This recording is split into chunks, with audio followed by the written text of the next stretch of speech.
Shalom, shalom, bien-aimé de Dieu, je te souhaite d'être toujours dans la joie. Parce que le Seigneur, dans Philippiens au chapitre 4, verset 4, nous recommande d'être toujours dans la joie.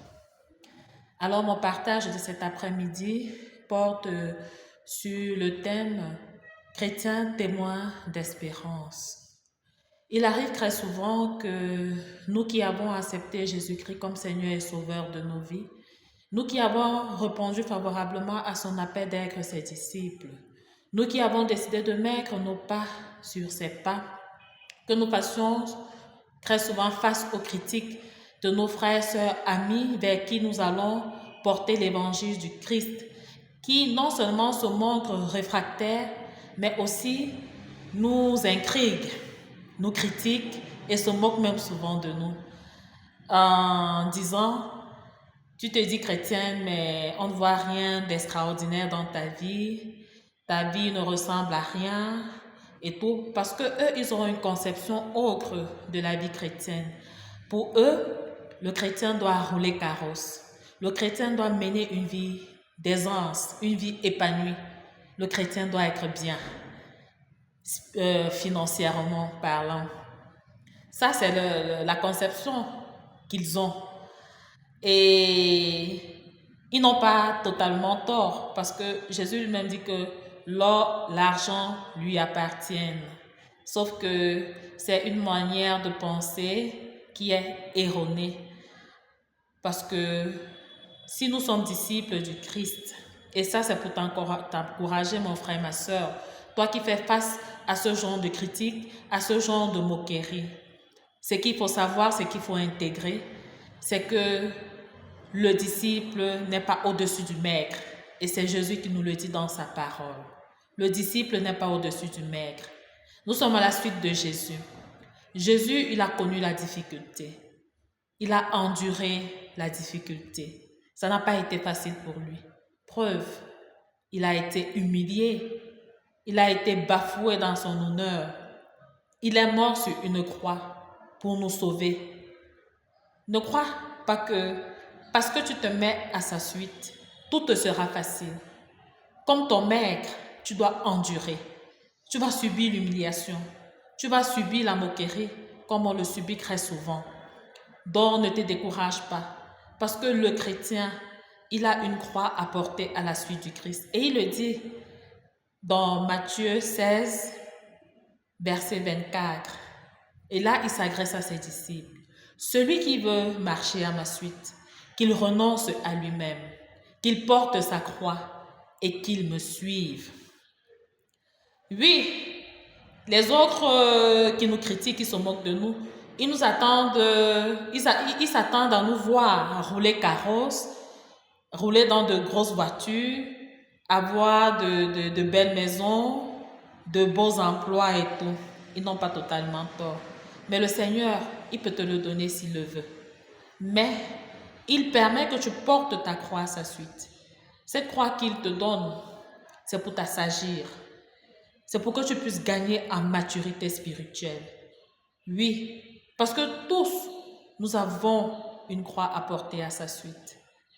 Mais il dit: venez à moi, vous tous qui peinez sous le poids du fardeau, et je vous procurerai le repos. Oui, parce qu'en lui, ce fardeau, cette croix devient légère. Parce qu'il est au milieu de nos difficultés, il est au milieu de nos tribulations, il ne nous abandonne pas. Mais il voudrait, à travers ta croix, t'enseigner. Parce que, on le dit le plus souvent, que la souffrance est une école de sagesse. Alors le Seigneur veut, à travers cette croix qu'il te donne à porter, qu'il permet que tu portes, t'assagir, t'enseigner et te faire gagner en maturité spirituelle. Ne te décourage pas face aux moqueries, face aux difficultés, face aux railleries, face aux intrigues des autres, de tes frères, de tes amis, de tout cela vers qui tu vas porter l'évangile du Christ et qui se moquent de toi, croyant que ta vie n'est pas rose. Parce que pour eux, le chrétien doit rouler carrosse. Non. Le Seigneur, dans sa bonté, s'il veut, il te met en haut, parce que l'or et l'argent lui appartiennent. Mais il voudrait t'enseigner, il voudrait que tu gagnes en maturité. raison pour laquelle il permet que tu portes cette croix. Et très souvent, face à la difficulté, nous nous décourageons. Nous sommes tentés d'abandonner ces chemins de lumière, d'abandonner le service, d'abandonner Jésus-Christ. Alors mon frère, ma soeur, je viens t'encourager ce soir et te dire, ne te décourage pas, mais porte ta croix avec joie. Et invite même le Seigneur à t'aider à porter cette croix, puisqu'il dit, venez avec vos fardeaux. Donc, dans cette tribulation, dans ces difficultés, il te soutient d'une manière ou d'une autre. Cette croix devient très légère. Par moments, tu oublies même que ta vie ne donne pas comme elle devrait être, que ta vie ne ressemble à rien. Parfois, tu l'oublies.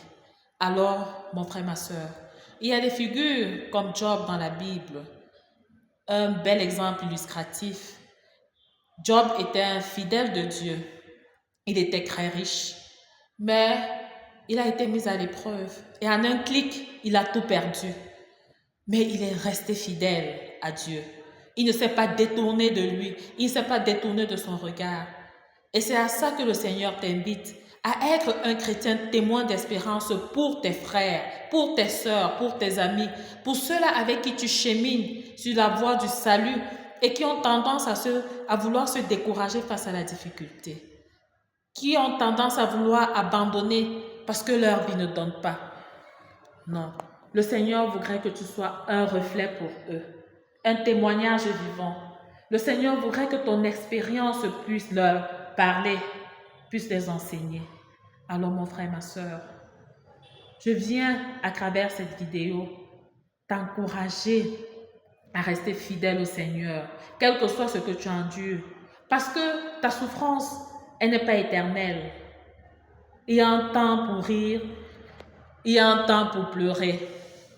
Peut-être c'est ta traversée du désert, mais dans cette traversée du désert, le Seigneur est avec toi. Il ne t'abandonne pas. Attache-toi à lui. Continue à être connecté à lui.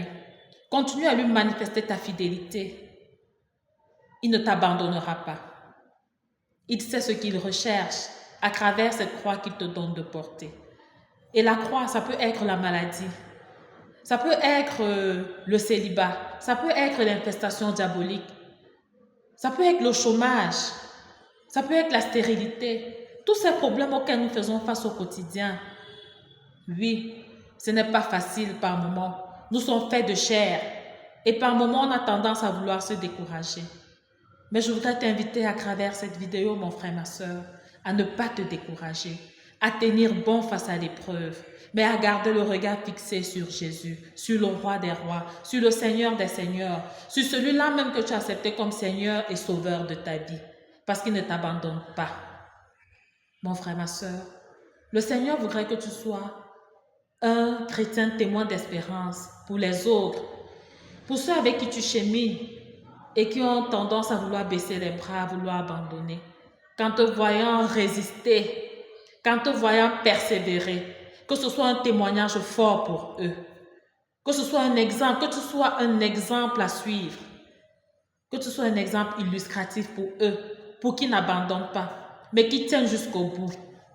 Oui, parce qu'il faut espérer, toujours espérer en des lendemains meilleurs. Le Seigneur, il allait jusqu'au bout. Il a enduré. Et le disciple n'est pas au-dessus du maigre. Lui-même, il le dit. S'il a enduré, s'il a été humilié, tu vas passer par les mêmes chemins. Et à la fin, il a été couronné, la couronne de gloire, parce qu'il a assis à la droite de son Père.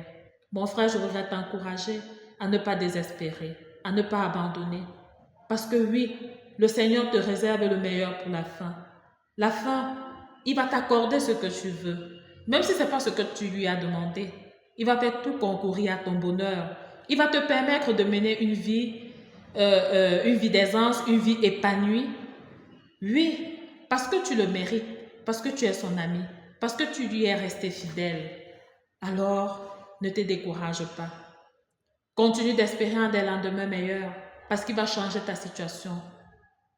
Job, il a gagné plus qu'au départ, parce qu'il est resté fidèle à Dieu. Et je t'invite à rester fidèle à Dieu, à rester fidèle au Seigneur, parce il t'accordera cette couronne de gloire.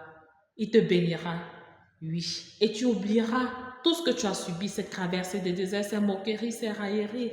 Donc tu es bon, mon frère, tu es bon. Et d'un autre côté, le Seigneur voudrait que tu sois un chrétien témoin d'espérance. Pour ceux qui souffrent, que tu leur apportes la consolation, que tu vives la compassion auprès de ces personnes-là, pour qu'ils espèrent, que tu sois un témoignage vivant pour eux, qui se disent que la situation qu'ils traversent ne va pas rester éternelle, qu'ils ne vont pas rester dans cette situation, que le Seigneur est capable de changer leur situation et qu'il va le faire s'ils gardent cette confiance inébranlable en lui. Alors mon frère, console, vis la compassion, encourage ceux qui sont dans la détresse, ceux qui sont dans les tribulations, ceux qui désespèrent, ceux qui perdent courage. Oui, sois un chrétien témoin d'espérance pour tes frères, pour tes sœurs, pour tes amis, pour tout cela que le Seigneur va mettre sur ton chemin, afin que eux aussi, comme toi, gardent confiance même dans la difficulté. Reste fidèle à Jésus, reste accroché à lui, reste connecté à lui. Et ce n'est qu'ainsi, mon frère, ma sœur, que le Seigneur gagnera encore plus d'âmes et que le royaume des cieux s'étendra parce que c'est ça l'objectif. Restons dans la paix du Christ, demeurons bénis et que sa joie ne nous quitte jamais, quelles que soient les épreuves que nous traversons. Mais vraiment, demandons au Seigneur de nous soutenir dans ses croix, dans ses tribulations, dans ses difficultés. Lui, il ne nous abandonnera pas parce que nous l'avons choisi. Alors, bye bye, sois fort.